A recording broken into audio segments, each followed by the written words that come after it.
નમસ્તે વિદ્યાર્થી મિત્રો, શ્રી પુરુષાર્થ એજ્યુકેશન ચેનલમાં આપનું હાર્દિક સ્વાગત છે।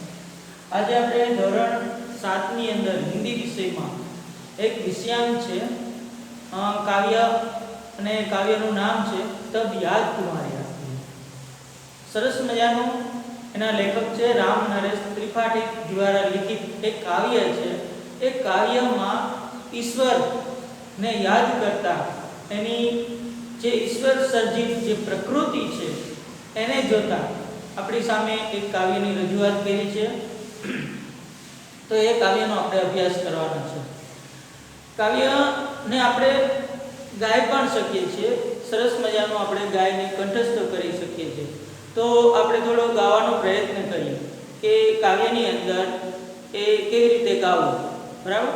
તો બધા વિદ્યાર્થીઓ સરસ મજાનું કાવ્ય મારી સાથે ગાશે। जब बहुत सुबह चिड़िया उठकर कुछ गीत खुशी के गाती हैं, कलियां दरवाजे खोल खोल जब दुनिया पर मुस्काती है, खुशबू की लहरें जब घर से बाहर आदोड़ लगाती है, हे जग के सिरजनहार प्रभु तब याद तुम्हारी आती है। जब छम छम बूंदे गिरती है, बिजली छम छम कर जाती है, मैदानों में वन बागों में जब हरियाली लहराती है, जब ठंडी ठंडी हवा कहीं से मस्ती ढोकर लाती है, हे जग के सिरजनहार प्रभु तब याद तुम्हारी आती है, तब याद तुम्हारी आती है। सरस સરસ મજાનું આપણે કાવ્યનું ગાયન કર્યું, અને એ કાવ્યની અંદર જે સવારનું વાતાવરણ હોય છે, પ્રકૃતિમય હોય છે, પ્રકૃતિનો એક એક કણ છે એટલો બધો સરસ મજાનો ખીલી ઉઠ્યો હોય છે, અને એ પ્રકૃતિને જોવા માટે, એ પ્રકૃતિને માણવા માટે આપણી સામે શ્રી રામ નરેશ ત્રિપાઠીએ એક કાવ્ય રાખેલું છે। તો કાવ્યની અંદર પ્રકૃતિના એક એક તત્વનો આપણી સામે ઉલ્લેખ કર્યો છે, જેમ કે પહેલા जब बहुत सुबह चिड़िया उठकर कुछ गीत खुशी के गाती है। बहुत सुबह यानी कि वહેલી સવારે, चिड़िया यानी कि पक्षीओ, જે પક્ષીઓનો સવારના વહેલી સવારે આપણે જોયું હોય તો પક્ષીઓ છે એ સરસ મજાના પોતાના અવાજની અંદર કિલોલ કરતા હોય અને એક સંગીતમય વાતાવરણ બને છે।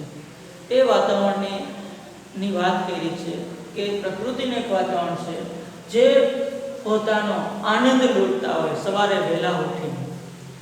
પછી આગળ, कलियां दरवाजे खोल खोल जब दुनिया पर मुस्काती है, कलियां दरवाजे खोल खोल जब दुनिया पर मुस्काती है, खुशबू की लहरें जब घर से बाहर आदोड़ लगाती है। तो આપણે જોઈએ છે કલિયા यानी કે પુષ્પ, ફૂલો છે એ પોતાની નાની નાની જે કળીઓ છે, કળીઓની પખોડીઓ છે, પખોડીઓ ખોલી અને જેવો સૂરજનો પહેલો પ્રકાશ એના ઉપર પડતો હોય છે ને એ ખીલી ઉઠે છે। એટલે કે કલિયા દરવાજે ખોલ ખોલ જબ દુનિયા પર મુસ્કાતી है, દુનિયા એટલે કે જગત, જગત ઉપર મુસ્કાય છે। શું કામ? તો કે એ પક્ષીઓ ઉઠી ગયા છે, જાગી ગયા છે, પૂરી પ્રકૃતિ જાગી ગઈ છે, મનુષ્ય છે એને જગાડવા માટે એ વાત કરે છે। એટલે કે કલિયા દરવાજે ખોલ ખોલ જબ દુનિયા પર મુસ્કાતી, મુસ્કાતી એટલે કે હસે છે। શું કામ? તો કે જે લોકો હજી ઉઠ્યા ન હોય, આળસ કરીને સૂતા હોય છે, તેના ઉપર હસે છે। પૂરી દુનિયા જાગી ગઈ છે, એક આખું વાતાવરણ કિલોલમય બની ગયું છે, અને હજી જો કોઈ આળસથી સૂતા હોય છે તો એને જગાડે છે અને એના ઉપર હસતા હોય છે। खुशबू की लहरें घर से बाहर आदोड़ लगाती है। तो खुशबू જેવું ફૂલ ખુલે છે તો એ ફૂલ ખીલતાની સાથે એમાંથી જે ખુશ્બુ હોય છે એ પૂરા વાતાવરણમાં પ્રસરી જાય છે। આપણે સવાર સવારનું વાતાવરણ જોયું છે, બાગ બગીચામાં ફરવા માટે પણ ક્યારેક જતા હોય છે, વોકિંગ કરવા માટે પણ જતા હોય છે, ત્યારે સરસ મજાની ખુશ્બુ આવતી હોય છે, સુગંધ આવતી હોય છે। એ સુગંધ આપણે ક્યારેક માણી હોય તો એનો અનુભવ થાય છે. તો અહીંયા સરસ મજાની જે કલીઓ ખીલતી હોય છે એમાંથી ખુશ્બુ નીકળે અને આખા વાતાવરણમાં પ્રસરી જાય છે અને આપણું એ ખુશ્બુથી મન મોહિત થાય છે, આનંદિત થાય છે અને આખો દિવસ આપણો આનંદ સાથે જાય છે. તો એ કવિએ પોતાની કલ્પનામાં પક્ષીઓ, પછી ખુશ્બુઓ, કલીઓ આ બધીની વાત કરી છે. બહાર આ દોડ લગાતી હે, બહાર એટલે કે એની જે પખડી હોય છે એમાંથી એ બહાર નીકળી જતી હોય છે અને એ પોતે વાતાવરણ પ્રસરી જાય છે. આ વાતાવરણ જોઈ પૃથ્વીના એક એક કણ, પ્રકૃતિ ભરેલું જે વાતાવરણ છે એને જોઈને કવિ રામ નરેશ ત્રિપાઠી કહે છે, આ બધું જોતા તબ યાદ તુમારી હતી. ત્યારે મને ઈશ્વર યાદ આવે છે કે ઈશ્વરે કેટલું બધું સરસ મજાનું સર્જન કર્યું છે કે એક એક વસ્તુ એ સૂરજ ઉગતાની સાથે ખીલી ઉઠે છે, પણ માણસ જો કોઈ હોય આળસુડો તો એ જે ઉઠતો નથી એના ઉપર બધા હસતા હોય છે. પછી આગળ જોઈએ તો जब छम छम बूंदे गिरती है बिजली छम छम कर जाती है मैदानों में वन बागों में जब हरियाली लहराती है. તો બીજું વાતાવરણ આપણે જોઈએ તો અત્યારે તો વર્ષા ઋતુ છે.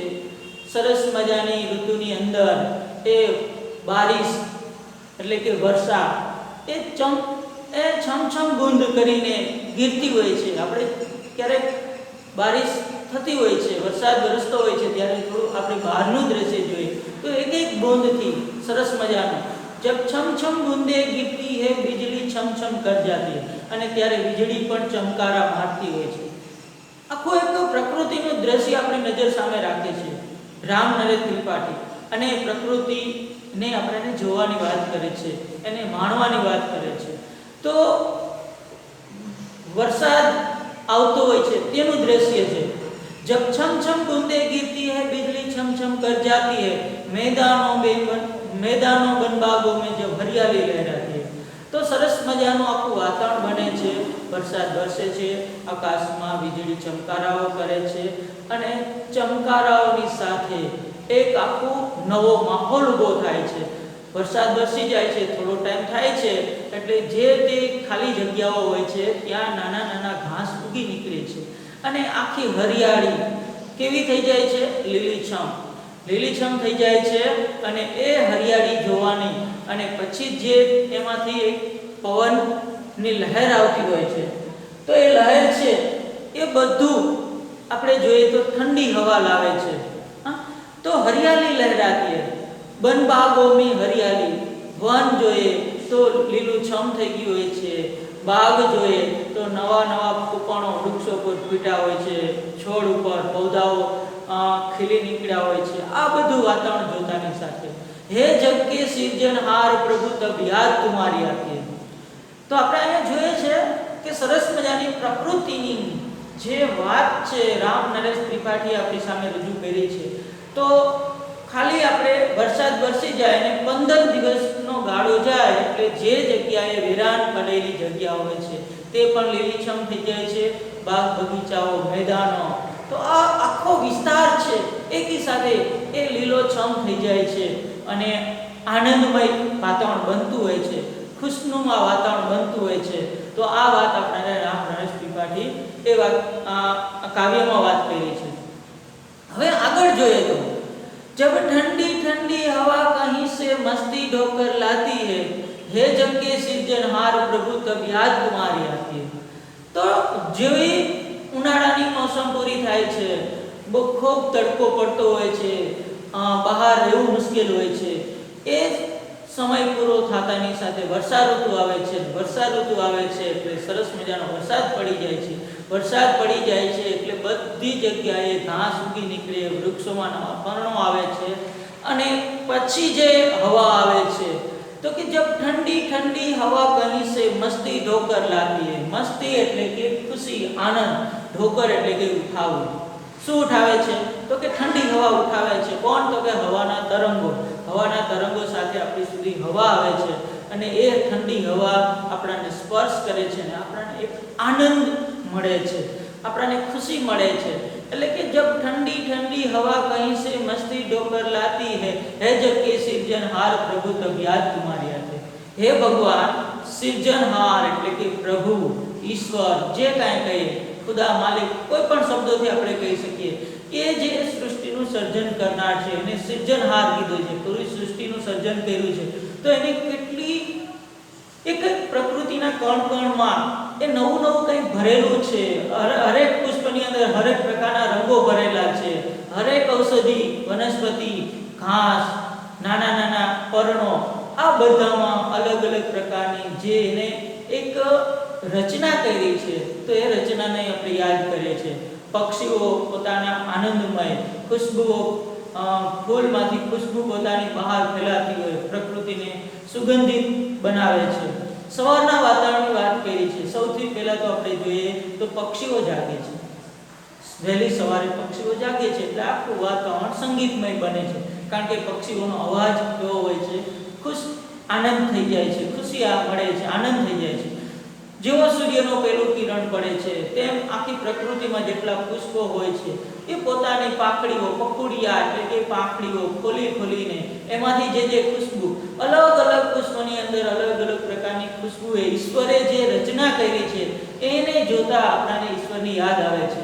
અલગ અલગ પ્રકારની ખુશ્બુઓ છે વાતાવરણમાં પ્રસરી જાય છે, વાતાવરણ એટલું બધું આનંદમય અને સાથે સાથે ઠંડી હવા પણ તેમાં લહેરાતી હોય છે। આવું આખું જોતાની સાથે રામ નરેશ ત્રિપાઠી સરસ મજાની કાવ્યની અંદર વાત કરે છે કે આપણને એક પ્રકારનું વાતાવરણ મળે છે, તો આ વાતાવરણને જોવા માટે દુનિયા જોઈ છે, दुनिया पर मुस्काती है, कलिया दरवाजे खोल खोल जब दुनिया पर मुस्काती એટલે કે કલિયા જે હસતી હોય છે દુનિયા ઉપર। શું કામ? તો કે જે હજી પણ આળસુડા લોકો છે પોતાના વ્યવસાયમાં જોડાતા નથી, આળસ કરીને સૂતા છે, આવું ખુશનું વાતાવરણ છે અને એ ઉઠતા નથી, એના ઉપર એ હસતા હોય છે।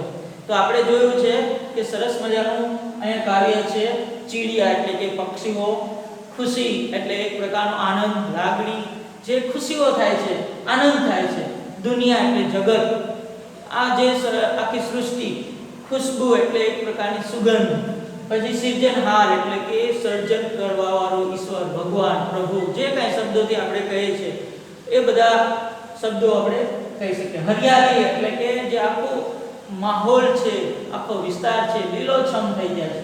મસ્તી એટલે કે આનંદ, ખુશી, અને ઢોકર એટલે કે ઉઠાવું, બહુ જ ઉઠાવે છે। જ્યારે હવા એમ ન વહેતી હોય છે પણ એ ઉઠાવે છે ઠંડી હવા સાથે, ત્યારે આપણને હવા ખૂબ જ ગમતી હોય છે, આપણને સ્પર્શ થાય એટલે આપણને આનંદ થાય। તો સરસ રીતે અહીંયા આપણે કાવ્યનો અભ્યાસ કર્યો છે અને કાવ્યની અંદર ઘણા બધા શબ્દો પણ આપ્યા છે અને આ કાવ્યને કંઠસ્થ પણ કરી શકીએ અને આપણે કાવ્ય પંક્તિ પણ બનાવી શકીએ, કાવ્ય પંક્તિમાં પણ એ કાવ્ય પૂર્તિમાં પણ એનો અભ્યાસ કરી શકીએ।